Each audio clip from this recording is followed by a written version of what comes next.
हमारे साथ बातचीत के लिए कांग्रेस प्रदेश अध्यक्ष अजय राय जी हैं, हम उनसे बात करेंगे। आज एक तस्वीर की काफी चर्चा है, गैंगरेप मामले को लेकर प्रधानमंत्री नरेंद्र मोदी ने अधिकारियों से बातचीत की है, क्या कहेंगे? देखिए, ये गैंगरेप पुराना चला आ रहा है और इसको जानबूझकर सत्ता के संरक्षण में जिस तरीके के स्पा सेंटर, मसाज सेंटर ये चल रहे हैं पूरे बनारस में, पूरे प्रदेश में, जिन्होंने सत्ता का संरक्षण प्राप्त है, जिसमें पुलिस भी मिली हुई है, मिली भगत है और जानबूझकर इसको दबाया जा रहा था। इसको जब हम लोगों ने अपने अधिवेशन में उठाया, अहमदाबाद के अधिवेशन में, राष्ट्रीय अधिवेशन जो हमारा हो रहा था, उसमें उठाया कि प्रधानमंत्री के संसदीय क्षेत्र में इस तरह की घटनाएं घट रही हैं और सत्ता के संरक्षण में हो रही हैं, इनका तंत्र तब जगह है। और प्रधानमंत्री जी आज आए हैं और आकर अधिकारियों को यहाँ इन्होंने तलब किया है और उनको आज मुझे लगता है कि काफ़ी डाटा है और काफ़ी चीज़ों पर उन्होंने अपनी बात कही है। तो आज इससे साबित होता है कि पूरी तरीके से सत्ता के संरक्षण में चीज़ें चल रही थी। और योगी सरकार के ऊपर जो टिप्पणी किया माननीय सर्वोच्च न्यायालय ने कुछ दिन पहले, ये सही साबित हो गई कि उत्तर प्रदेश में कानून व्यवस्था नाम की चीज़ें नहीं रह गई।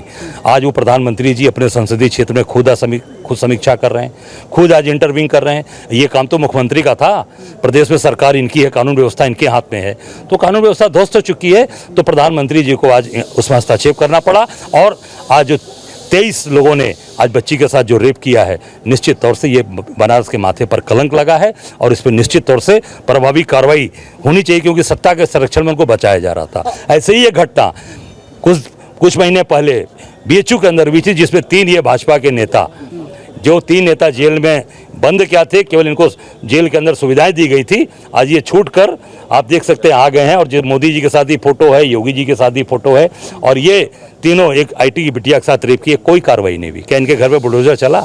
क्या इनके ऊपर कार्रवाई किया आपने? इसलिए कि भाजपा के वो कार्यकर्ता हैं, भाजपा के नेता हैं, तो उनके लिए सब सारी चीज़ें माफ़ हैं। अजय जी, कहा जाता है कि जहां पर अगर बेटियों के साथ अत्याचार होगा, अगले चौराहे पर यमराज इंतजार कर रहा है, और खुद प्रधानमंत्री को अपने संसदीय क्षेत्र में इस प्रकार की घटना के लिए संज्ञान लेना पड़ रहा है, तो क्या मायने निकाले जाए? क्योंकि सियासी अटकलें भी कई चल रही हैं। नहीं, देखिए, इसका मतलब है कि केवल बात करने से बात करने, मैंने कहा ना कि ये तीनों के ऊपर बुलडोजर चला, ये तीनों इनको आपने कार्रवाई किया।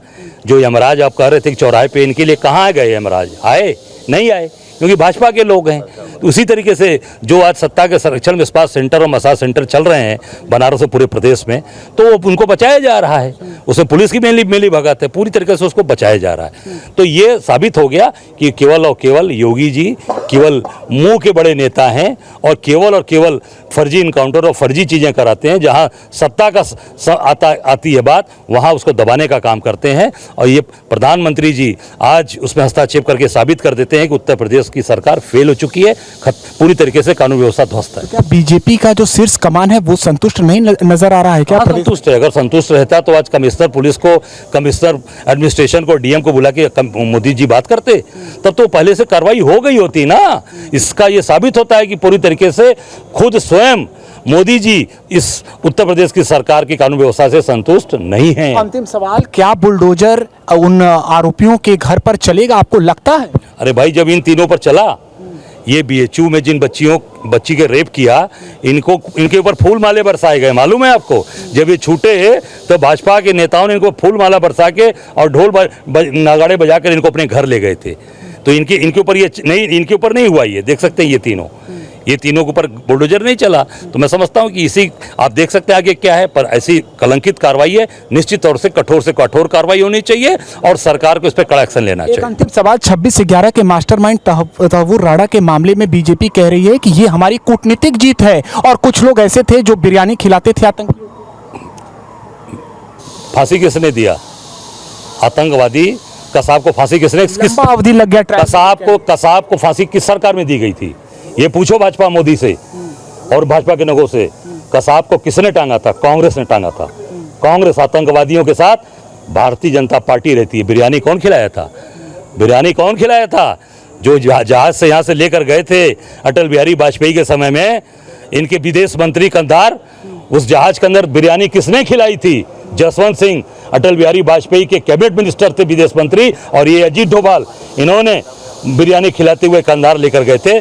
कांग्रेस हमेशा आतंकवादियों को कार्रवाई करती है और फांसी पर टांगती है। शुक्रिया बातचीत के लिए। तो तमाम विषयों पर कांग्रेस प्रदेश अध्यक्ष अजय राय जी ने बेबाकी से बातचीत की।